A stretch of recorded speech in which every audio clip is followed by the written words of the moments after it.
감사원장의 탄핵 사유와 관련돼서 주요 사유는 아까 보셨듯이 지난 정부의 권익위원장, 현재는 민주당 전현희 의원이죠. 당시 전현희 권익위원장에 대해서 감사원이 부당하게 표적 감사를 했다라고 민주당이 주장하며 감사원장을 탄핵 소추했지만 헌재가 보기에 그 감사는 부당한 감사가 아니었다라고 기각을 시킨 겁니다. 전현희 당시 권익위원장의 주장 한번 들어보시죠. 저 역시 계속되는 정치권의 사퇴 압박과 또 감사원의 표적 감사로 급박이 계속되는 상황에서 죽음과 같은 공포를 느끼고 있습니다. 또한 감사 때문에 고생하고 있는 우리 직원들에 대한 미안함. 죄송합니다.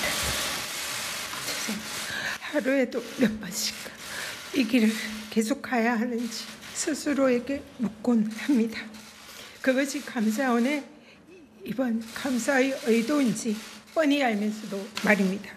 권익위에 대한 감사는 불법으로 시작해서 불법으로 끝난 정치적 표적 감사였다는 점을 분명히 밝혀둡니다. 하지만 헌재는 이 주장을 받아들이지 않은 겁니다.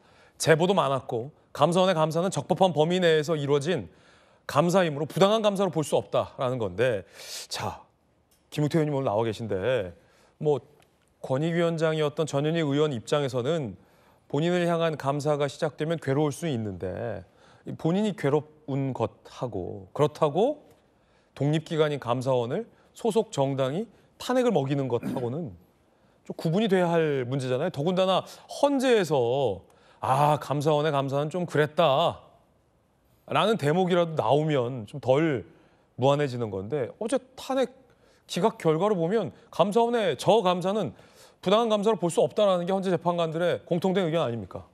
그렇습니다. 제가 어제 그 55페이지에 달하는 결정문을 좀 읽어보니까 최재 감사원장이 참 일을 잘하셨구나 이런 생각이 들었습니다. 네. 그러니까 그 탄핵 소추에 대한 근거가 말씀하셨던 대로 권익위원장에 대한 감사라든지 서해 피격 공무원에 대한 감사, 아니면 과거 정부에 있었던 사드 고의 지원에 대한 감사, 탈원전에 대한 감사. 그러니까 결국에 민주당이 굉장히 아팠던 것 같아요. 그러니까 이러한 사실들이 국민들에게 공개되고 이러한 것들이 언론에 공개되는 것이 민주당으로서는 굉장히 뼈아팠던 것 같고, 그러다 보니까 정치 탄핵을 이어왔다라는 방증이 어제 감사원장 탄핵 기각에서 저는 증명되었다라고 생각합니다. 정치 탄핵에 대한 방증이다. 저는 그리고 민주당은 앞으로 평생 야당만 해야 될 것 같습니다. 그 55페이지 결정문에 보면은 굉장히 많은 내용들이 나와 있고 저희가 지금 말씀하셨던 것처럼 사과가 선행되어야 하는데 어제 민주당 대변인들이나 최고위원들 보니까 그 55페이지 결정문 중에 딱 한 문장, 탄핵 소추가 탄핵 남용이 아니다라는 그 한 문장에만 집중해서 굉장히 본인들을 방어하기에 급급하더라고요. 예. 굉장히 야당 DNA라고 생각합니다. 앞으로 이 수권에 대한 국가 공동체에 대한 고민이나 이러한 어떤 생각들이 없는 것 같아요. 평생 야당만 해야 될 것 같고요. 평생 야당만 해라. 저는 그 민주당이 정말 여기에 대해서 국민들께 사과하는 것이 먼저인 것이 정치인에 대한 도리 아닌가 생각됩니다. 네, 김용태 의원의 강한 도직구 개인견해였습니다. 야당을 향해 평생 야당만 해라. 서지현 부위원장님, 그 혹시 뭐 당 차원에서 사과나 유감 표명 계획 없습니까?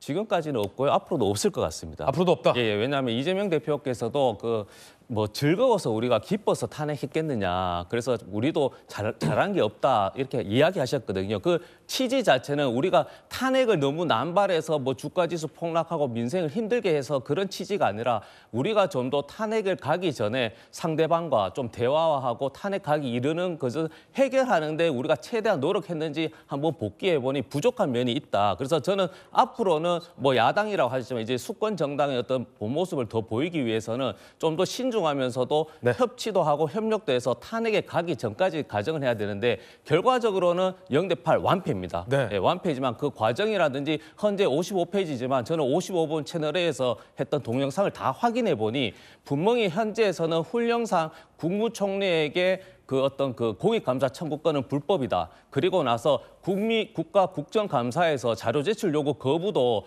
헌재에서는 7일 정도의 시간을 주었을 때만 그게 가능한데 2, 3일 내에 요청했을 때 시간적인 없기 때문에 불법성은 있지만 그 7일을 지키지 못했기 때문에 좀 이제 사유가 되지 않는다. 그리고 마지막에도 그 여러 가지 이유가 있지만 그 전자 시스템을 고쳐서 주심을 뛰어넘어서 한 것도 분명히 법률 위반이라고 지정했거든요. 그러니 민주당 입장에서나 좀 헌재 입장에서는 이 헌재 재판 그 감사원장이 사망 선고할 정도의 위급하지 않냐 했을 때 그 정도는 아니고 암적인 면이 있기 때문에 상급 병원이고 중급 병원에 가서 치료해라 이런 결론을 내렸다고 저는 판단하고 있습니다. 네, 서재현 부위원장 의견입니다. 앞으로도 사과는 없다.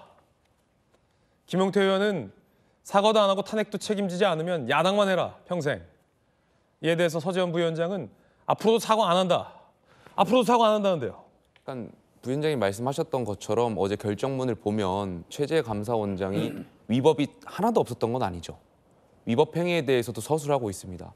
다만 우리 여러 판례로 탄핵이라는 것은 중대한 법 위반이 있을 때만 하는 것이 공통된 판례이고 정치인들 다 알고 있습니다. 아마 민주당도 알고 있을 겁니다. 알고 있음에도 불구하고 탄핵을 남발했다는 것은 탄핵이 기각될 걸 알고 있지만 탄핵 소추 기간 직무정지가 된다라는 그 어떤 교묘한 그 지점을 파고들었던 것이죠. 짧은 기간 안에 윤석열 정부에 타격을 입히고 이런 의회 전술 구사한 건데 이건 결국 항상 야당만 구사하는 전술이거든요. 그리고 조금 전에 말씀드렸던 것처럼 그러한 과정들이 있었음에도 불구하고 어찌되었든 사과하는 게 도리인 것이죠. 위법하다, 그러니까 위법한 것이 아니다라는 게 증명됐었는데 여기에 대해서 민주당 이재명 대표라든지 저는 이게 사실 여야로만 볼 게 아닙니다. 입법부가 행정부한테 8대 0으로 진 겁니다. 8대 0이요. 그럼 입법부의 국회의 법사위원장이 여기에 대해서 사과해야 되는 거 아니겠습니까? 8.8패. 전 정청래 위원장이 정말 부끄러울 거라고 생각이 들어요. 이게 여야의 문제라고 생각하지 않아요. 저희가 행정부한테 8대 0으로 진 거예요. 근데 여기에 대해서 민주당은 그 법사위원장직을 갖고 있는 민주당은 사과에 대한 이야기가 전혀 없는 거예요.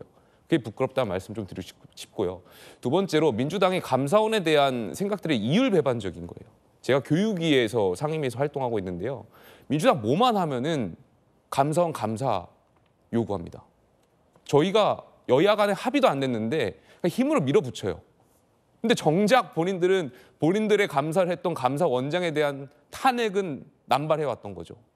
정작 본인들이 필요할 때는 감사 요구를 하고 글쎄요, 이러한 행위들이 저는 이율배반적이라고 생각되고 앞으로 탄핵 대상은 저는 민주당이라고 생각합니다. 오, 좀 반박을 해야 될 것 같아요. 탄핵 대상은 민주당이다. 네, 그러니까 내란을 책임지지 않는 국민의힘에서 진짜 탄핵을 해서 뭐 민생이 얼어진 것도 아니고 다만 뭐 국정 공백 한 달 그 마비가 아니고 진짜 파괴하신 내란에 대해서는 석고대지 하지 않지 않습니까? 그리고 우리가 제2요구권 대통령께서 거부권을 35회 정도 했는데 김건희 특검만 4회거든요. 그래서 줄 거부라고 하지 않거든요. 그렇기 때문에 저는 권한 내에서 이재명 대표도 했지만 법적 테러 내에서 극단적으로 했던 그런 비판을 받을 수는 있지만 이것이 계엄이라든지 내란을 동조하는 국민의힘에서 자꾸 사과 요구하는 것은 저는 조금 어떻게 보면 적반하장도 유분수다 이런 말씀. 오, 적반하장도 유분수다.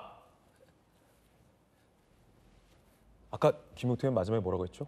앞으로 탄핵 대상은 민주당이라고 생각합니다. 앞으로 탄핵 대상은 민주당이다. 김용태. 적반하장도 유분수다 서재현. 참하신 분들이 오늘 다 이렇게 뜨겁습니다.